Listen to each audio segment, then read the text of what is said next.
Hello Mila, hello Jack. Hello everybody else who's watching, and welcome to Storytime with Grandad. Today's book is from the Mr. Men, and it is Mr. Bounce. Mr. Bounce was very small and like a rubber ball. He just couldn't keep himself on the ground. He bounced all over the place, and as you can imagine, that made things rather difficult.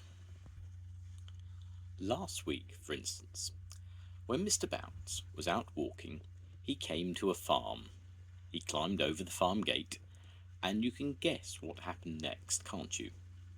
He jumped down from the gate and bounced right into the duck pond. Bounce went Mr. Bounce. Splash went Mr. Bounce. Quack went the ducks. The other morning, for instance, Mr. Bounce was in bed. He woke up and jumped out of bed, and you can guess what happened next, can't you? He bounced right out of his bedroom door and all the way downstairs. Bounce, bounce, bounce, bounce, bounce. That happens quite often, which probably explains why Mr. Bounce leaves his bedroom door open every night. After he had picked himself up, Mr. Bounce went inside his house and sat down to think. Bounce.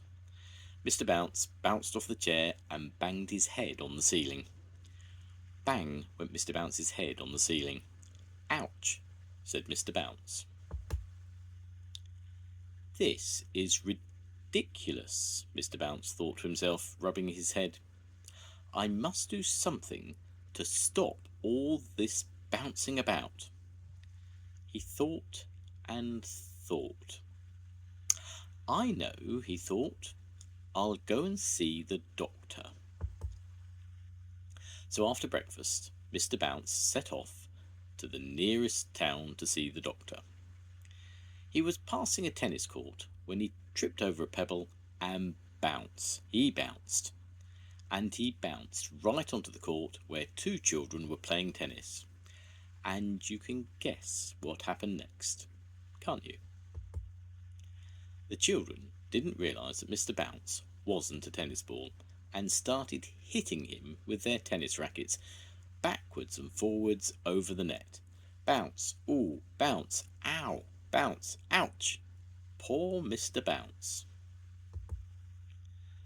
Eventually, one of the children hit Mr. Bounce so hard he bounced right out of the tennis court. He bounced off down the road towards the town. Oh dear, he said, feeling very sorry for himself. I've been bounced black and blue. A bus was coming down the road, and Mr. Bounce decided that the safest place for him to be would be to be on it.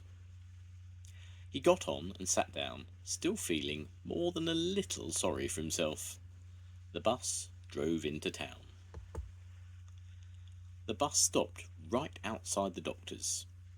Mr. Bounce stepped down from the bus, and you can guess what happened next, can't you? He didn't step down to the pavement outside the doctor's. Oh no, not Mr. Bounce. He stepped off the bus and onto the pavement and bounced in through the doctor's window. Dr. Makewell was sitting at his desk enjoying his mid-morning cup of coffee. Mr. Bounce sailed through the open window and landed. Well, you can guess where he landed, can't you? That's right. Splash went the coffee. Ouch, squeaked Mr. Bounce. The coffee was rather hot. Good heavens, exclaimed Dr. Makewell. After the doctor had fished Mr. Bounce out of his coffee and sat him on some blotting paper to dry out, he listened to what Mr. Bounce had to tell him. So you see, said Mr. Bounce finally, you must give me something to stop me bouncing about all over the place quite so much. Pondered the doctor. After some thought, Dr. Makewell went to his medicine cabinet and took out a pair of tiny red boots. This should do the trick, he told Mr. Bounce. Heavy boots. They should stop you bouncing. Oh, thank you, Dr. Make You Well, said Mr. Bounce, and walked home wearing his red boots. Not bounced. Walked. That night, Mr. Bounce went to bed wearing his heavy boots, and then he went to sleep. The following morning he woke up and yawned and stretched and bounced out of bed. And you can guess what happened next. No, he didn't bounce down the stairs. He went straight through the bedroom floorboards and finished up in the kitchen. The end. Goodbye, Mila. Goodbye, Jack. I'll see you soon. Goodbye, everybody. Bye.